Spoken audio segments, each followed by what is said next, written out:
China antiga. A China antiga, o que é que nós podemos aprender com essa sociedade extremamente milenar? A primeira informação está aqui o nosso amigo Jack Chan, e vem a pergunta: o que danado é esse imenso país? Esse território é gigante. Só a nível de curiosidade, a China ela fica na Ásia, tá? Como vocês estão vendo aqui no mapa.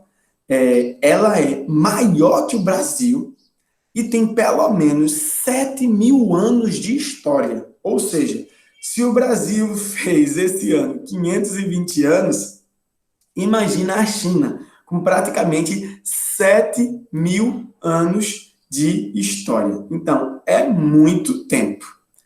Uma outra informação.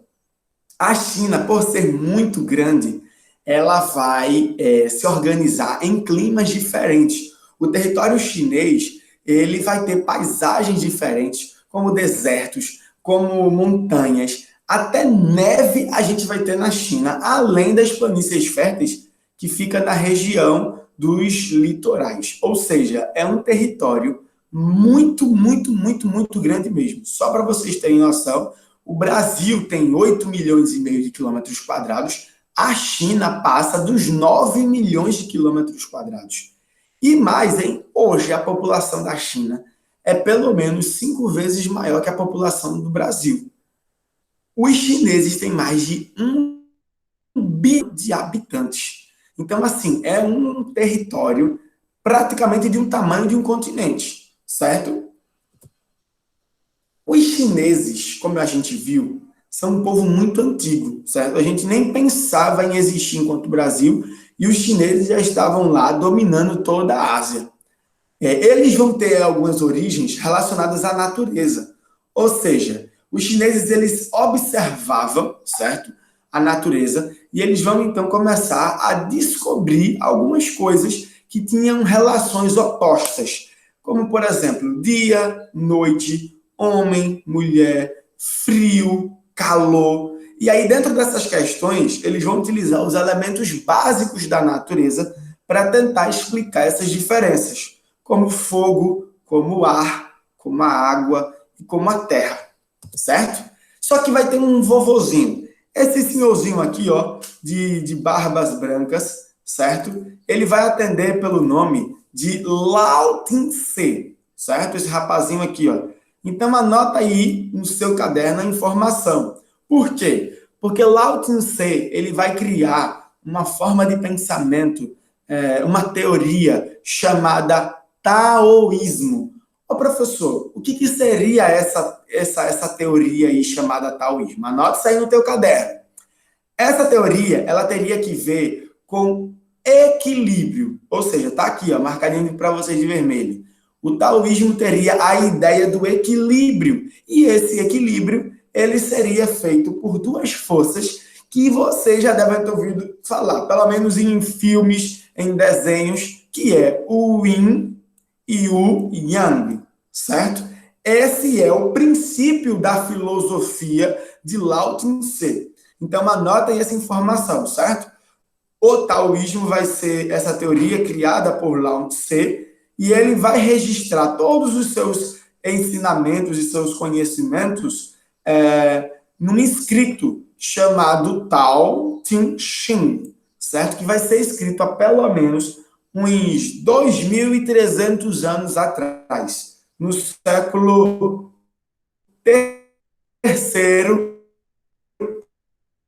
antes de Cristo. A gente viu, os chineses eles gostavam sempre de observar o que era oposto, o que era diferente na natureza. E aí, Lao Tse, ele vai desenvolver esse princípio, essa filosofia, com base no Yin e no Yang. E afinal, o que significa o Yin e o Yang? Como vocês podem ver aqui, ó, nessa última parte, por favor, anotem para isso ficar registrado no caderno de vocês. O Yin significa a escuridão, certo? Sendo representado pela parte preta aqui da imagem, ó. O Yin. Já o Yang representa a parte clara, certo? Na imagem representada a vocês aqui pela parte branca. Só que vocês percebem que a parte branca tem um pontinho preto e a parte preta tem um pontinho branco? É exatamente o que a teoria de Lao Tse explica. Ele diz que o universo, que o cosmos está em equilíbrio, certo? Que tanto as coisas boas quanto as coisas ruins, elas se complementam, que as coisas opostas se complementam de modo geral. E que, por exemplo, não existe pessoa boa que não tenha uma ação ruim. E não existe pessoa má que não tenha uma ação boa. Certo? Ficou claro para vocês? Ou seja, a teoria de Lao Tse, ela trata do equilíbrio, ok? E que esse equilíbrio é feito por coisas opostas. Fechado? O ano passado, nós havíamos estudado sobre as primeiras civilizações. E aí a gente Mesopotâmia, só que nos restou aprofundar o nosso conhecimento sobre a China. A gente viu que no caso do Egito vai haver o grande rio Nilo. A gente viu que na região da Mesopotâmia vai haver os dois grandes rios, o Tigre e o Eufrates. Só que na China, professor, qual vai ser o grande rio a proporcionar vida na China? Ou seja, para você que não sabia, o nome lá na China vai ser Rio Amarelo, é isso mesmo, amarelo. A sociedade chinesa ela vai se desenvolver às margens desse rio, e aí os primeiros povos, as primeiras civilizações que vão se originar na China, vão se originar à margem do Rio Amarelo. E aí vem a pergunta, quando é que foi isso? Acredita-se pelos historiadores que a gente está falando aí dessas primeiras civilizações por volta de 5.000 anos antes de Cristo.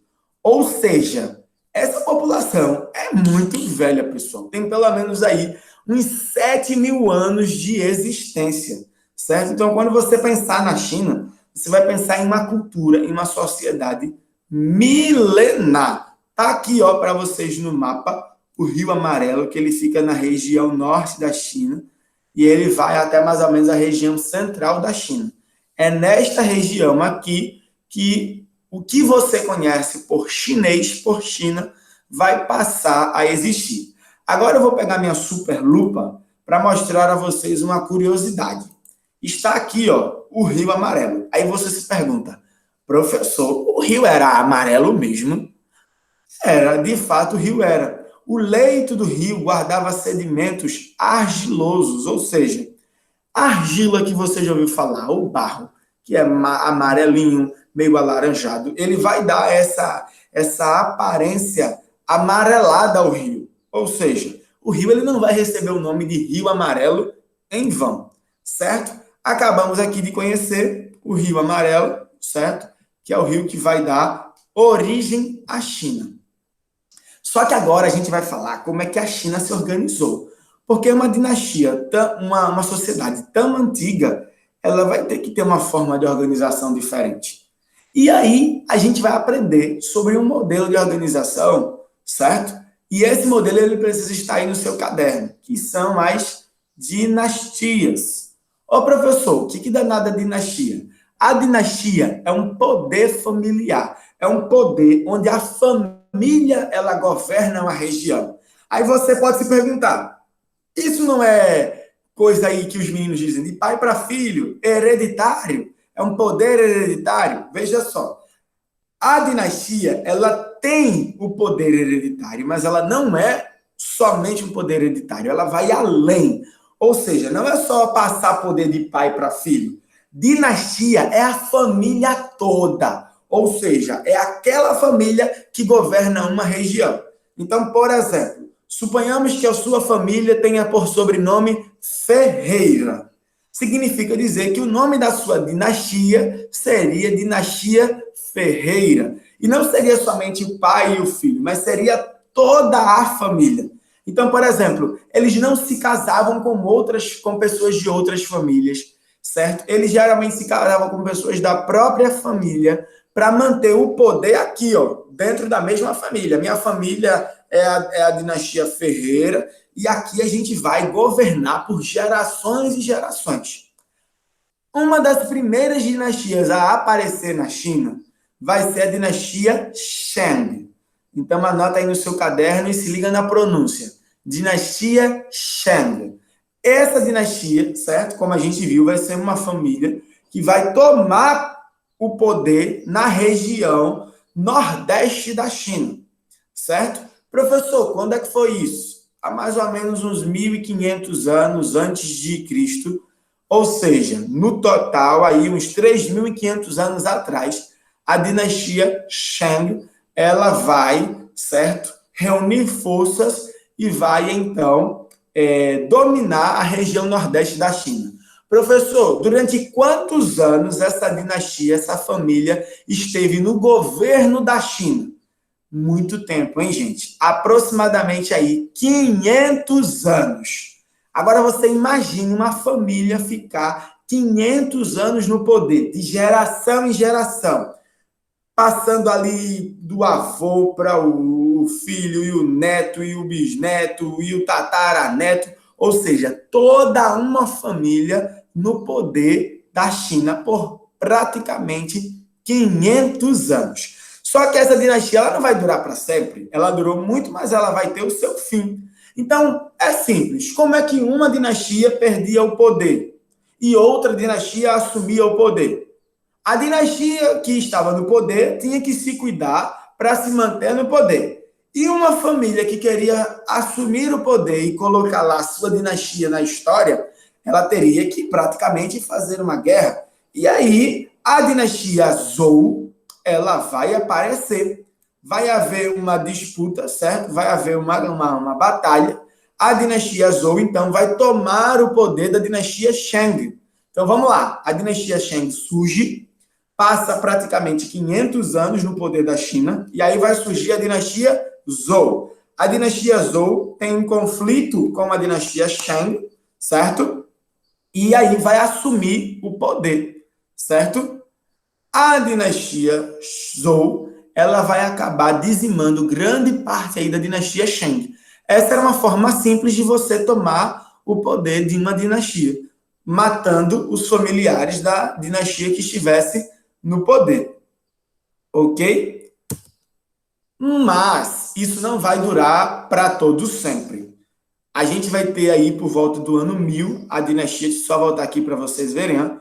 A dinastia Zhou assumindo o poder. Então, observa aqui o nosso mapinha, a dinastia Shang por volta de 1500 a.C. e aí a dinastia Zhou assumindo por volta do ano 1000 a.C. Como a gente falou, praticamente aí 500 anos no poder da China. Só que os Zhou vão assumir por volta do ano 1000, certo? E aí você se pergunta, poxa, professor, os Zhou, eles vão ocupar bastante espaço. Só que isso não vai durar também para sempre. Vai haver um período em que a China vai ser unificada. Só que para a China ser unificada, vai haver muitas guerras. Então anota aí no teu caderno. Como é que vai se dar o nome desse período? É chamado de Era dos Reinos Combatentes. Ou seja, vamos haver diversas batalhas para ver quem iria tomar o poder da dinastia Zhou, porque a dinastia Zhou ela já estava há muito tempo e foi enfraquecida. E aí, anotem essa data, o ano 481 a.C., 7 famílias, certo, vão lutar pelo poder da China. Quem é que vai dominar a China? Então a gente vai ter a família Qin, a gente vai ter a família Xin, a gente vai ter a família Shu, a gente vai ter a família Zhao, a gente vai ter a família Han, a gente vai ter a família Yan e a gente vai ter a família He. Essas 7 famílias, elas vão agora lutar, certo? Cada uma por um território, já que a anterior dinastia Zhou, ela estava muito enfraquecida, não dominava mais as regiões como antes. E aí você imagine, a minha família vai ficar no poder. Não, seu Shu, a minha família vai ficar no poder. E aí os Hans diziam, não, a minha família vai agora tomar o poder. E aí esse conflito, ele vai ser muito longo. Diversas famílias brigando para ver quem iria assumir o poder. E acredite, esse conflito ele não durou pouco. Ele vai durar aí um bom tempo até 221 a.C. Perceba, ele vai começar em 481 e ele vai até o ano 221, ou seja, é um período aí muito maior que 100 anos de luta, que 100 anos de peleja. Só que as lutas elas não iriam durar para sempre. Gerações e gerações dessas famílias foram desempenhadas para lutar e lutar, só que aí uma dinastia venceu. E aí, professor, qual a dinastia vai vencer? Anote também. A dinastia Qin, certo? Embora a gente veja aqui no português, se fôssemos falar, seria Qin, só que em chinês se pronuncia Xin, certo? Tanto é que essa dinastia ela vai dar origem ao nome China. Xin, China, certo? Ou seja, a pronúncia, certo, dessa dinastia que esteve no poder, a dinastia Xin, ela vai então dar origem à grande, certo, ao grande território que hoje você conhece como China. Ou pelo menos ela vai nomear esse território, certo? Se a gente prosseguir, deixa eu só ver aqui, ok? A gente vai ver, então, que a dinastia Qin, ela vai proclamar um imperador, ou seja, o primeiro imperador da China. Atenção aí, sétimo ano C, anota essa informação. O primeiro imperador da China, vamos descobrir quem era. O nome dele, Qin Huangdi. Qin Huangdi. Então, você percebeu aí que o primeiro imperador da China, ele vai ser da dinastia Qin. Ele vai ser o responsável por unificar todo o território chinês depois da grande era dos reinos combatentes, que nós vimos aqui, ó. Ou seja, depois aqui da grande era dos reinos combatentes, de diversas batalhas, a dinastia Qin vence, unifica toda a China e vai então proclamar um grande imperador, Qin Huangdi, que seria o primeiro imperador da China. Anote isso aí. Professor, quem era esse imperador? Como ele era então considerado pelos chineses? O imperador Qin, ele era considerado um filho do céu. Ele era basicamente uma pessoa idolatrada aqui pela terra. Ninguém podia discutir com ele. Acredita? Não, imperador, você está certo. Para você ter ideia, eles acreditavam que ele tinha um poder mágico de influenciar as pessoas. As pessoas não podiam brincar com ele enquanto ele era criança, certo? Não podia ter relação. E aí, Qin? Nada disso. Nada de relacionamentos lá com o imperador, porque ele era considerado filho do céu, certo? E as pessoas tinham que manter distância dele. Ou seja, ele era considerado basicamente uma divindade ou um filho dos deuses aqui na Terra, certo? Então, o imperador Qin, ele era bem diferentão. Não me toque, ok? E aí, algumas coisinhas para a gente aprender mais sobre o imperador Qin, quando ele começou a organizar a China. Esse é o momento de você anotar aí, beleza? Quais são as ações desse grande imperador, o primeiro imperador da China? Ele vai construir diversas estradas. Então, eu vou sublinhar aqui para vocês. Ele vai ser um cara muito importante. Ele vai construir diversas estradas. Essas estradas, professor, elas vão facilitar o quê? O comércio na China. Ou seja, o comércio chinês, ele vai acontecer via essas estradas feitas pelo imperador. Você, então, organizava ali a sua carroça, preparava as suas mercadorias e saía de vilarejo em vilarejo, de cidade em cidade, certo? Ou então você podia estar numa cidade A e levar a mercadoria até a cidade D através dessas estradas que o imperador Qin construiu, ok? Outra informação, ele vai criar uma moeda, ou seja, ele vai criar o mesmo dinheiro para todas as regiões ali da China. Lembre-se, ele havia unificado a China. Quem não viu, tá aqui, ó. Essa aqui é um modelo de moeda chinesa bem conhecido. É aquele modelo de moedinha que tem um buraquinho no meio, um quadradinho no meio. Ou seja, é um modelo bem peculiar das moedas chinesas. Outra coisa, ele vai criar, certo, um mesmo calendário, ele vai mandar criar o mesmo calendário para toda a China. E mais, a mesma escrita. Ou seja, Xin, ele tinha uma proposta realmente de unir o povo como um só povo, certo? Então, ele vai criar um calendário, certo? A gente ainda vai falar mais sobre ele, o calendário chinês, que é bem diferente do nosso calendário, e ele vai criar a escrita chinesa. Muita gente fala errado, só que vocês são alunos acima da média, então vão aprender a falar da forma correta. As pessoas dizem assim, lá na China o pessoal fala o quê? Chinês. Conversa. O pessoal na China fala mandarim, certo? Mandarim é o nome do idioma oficial falado no território chinês. E esse calendário aí, professor, cheio de bicho. Esse calendário chinês ele é bem diferente. Ele é dividido em períodos de 12 anos, em ciclos, como eles chamam. E aí, cada período ele é representado por...